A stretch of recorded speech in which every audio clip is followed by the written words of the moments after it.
the whole Saturday with my dad. Oh, ma'am, my family and I went to church yesterday, and of course, I was busy playing my iPad the whole Saturday. Mom! My mom asked me to... What did I do? What? To wash the dishes, wash the clothes, mop the floor, and many more. And after that, I'm tired the whole weekend. Oh, really? We don't think so. Alright, kids, enough for that. Now, I have something to ask.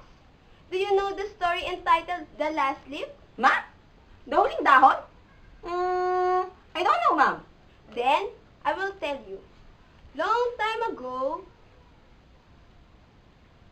two young women named Sue and Jancy shared a studio apartment at the top of a three-story building. Ma, share the studio apartment? Where can we find that? Just listen the story, Miss Batumbahan. In November, a cold and sea stranger came to visit the city. Stranger? Who's that? Okay, quiet, Miss Batumbahan. This disease, pneumonia, killed many people. Pneumonia? What's that?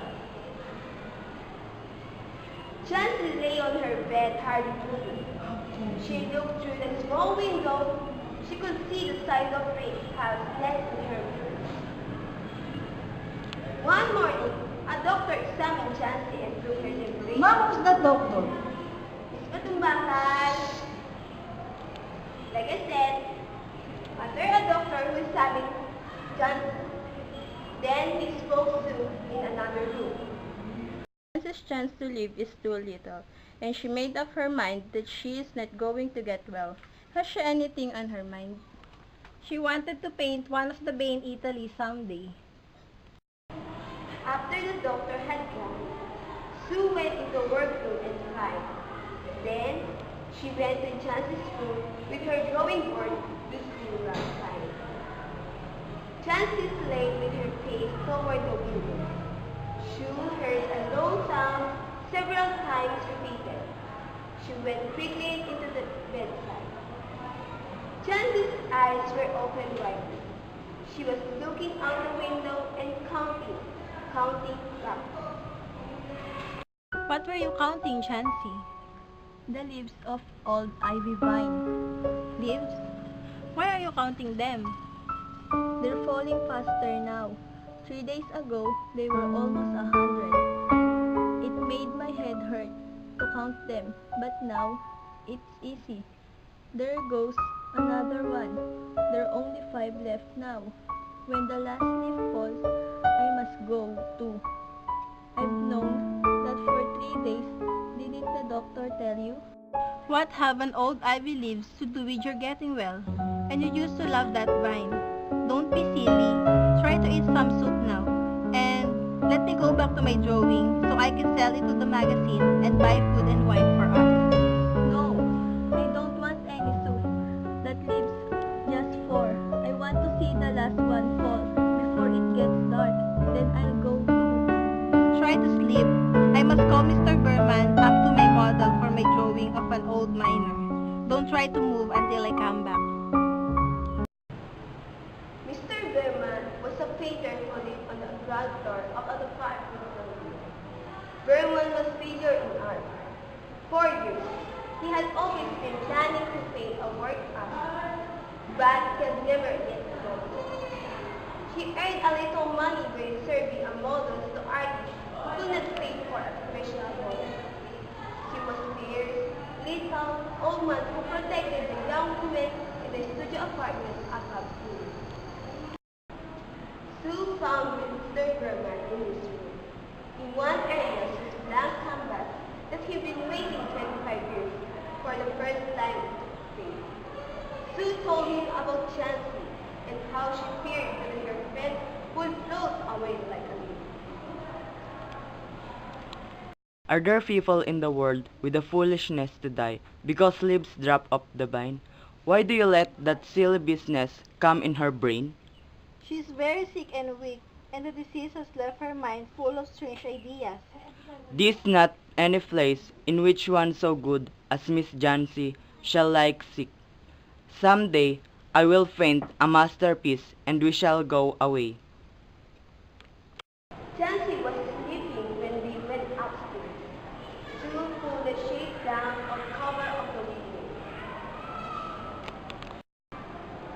The next morning, Sue awoke after an hour of sleep. Mom, why did you wake up late? Just listen. She found Jancy wide open staring the cover of the window. Mom?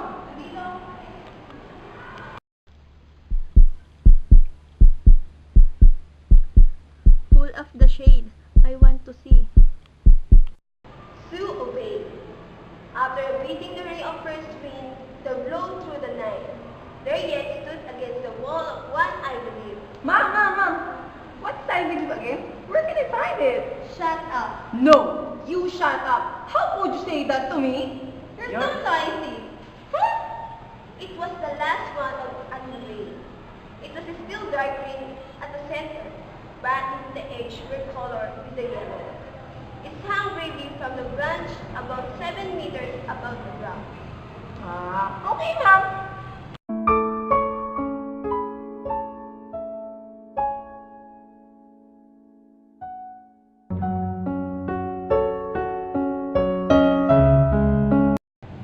The next morning, when it was light, Justice demanded the window shade be raised. The ivy leaf was still there. Justice lay for a long time, looking at it. And then she called Sue, who was preparing to keep chickens.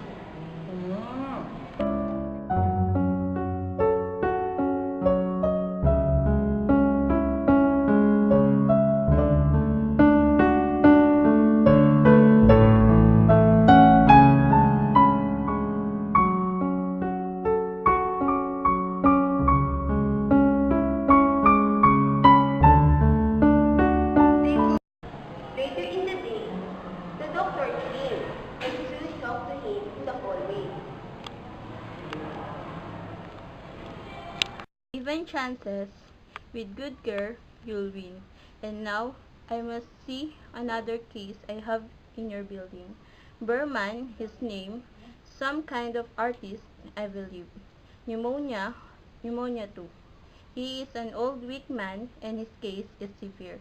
There is no hope for him, but he goes to the hospital today to ease his pain. She's out of danger. You want nutrition and care now, that's all. Later that day, Sue came to the bed where Justice lay and put one arm around her.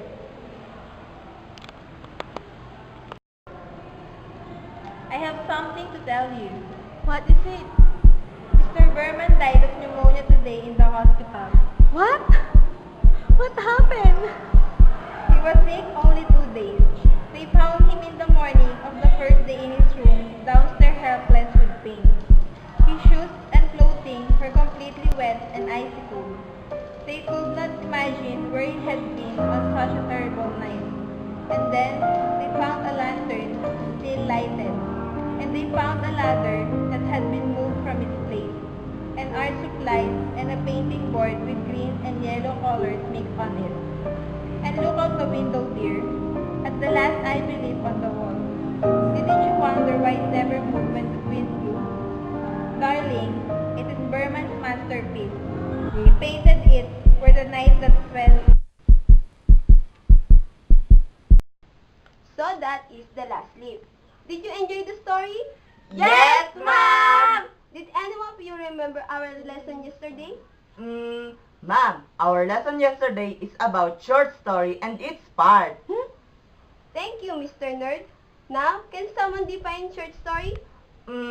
Short story is about a short narrative artistic in nature involving one or more characters that focus on a single plot and one single expression.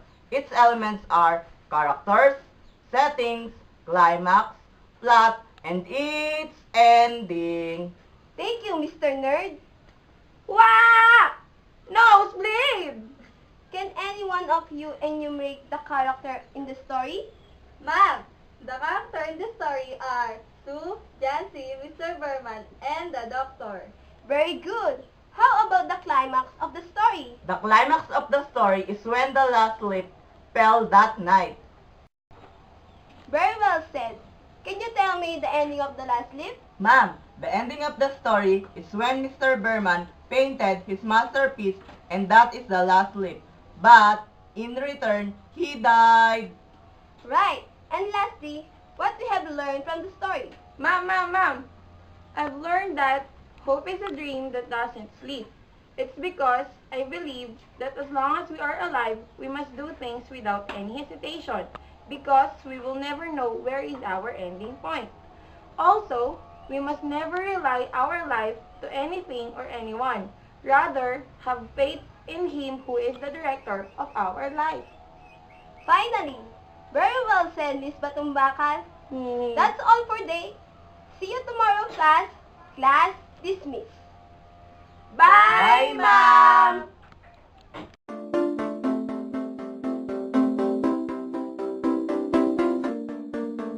We clawed, we chained our hearts in vain. We jumped, never asking why.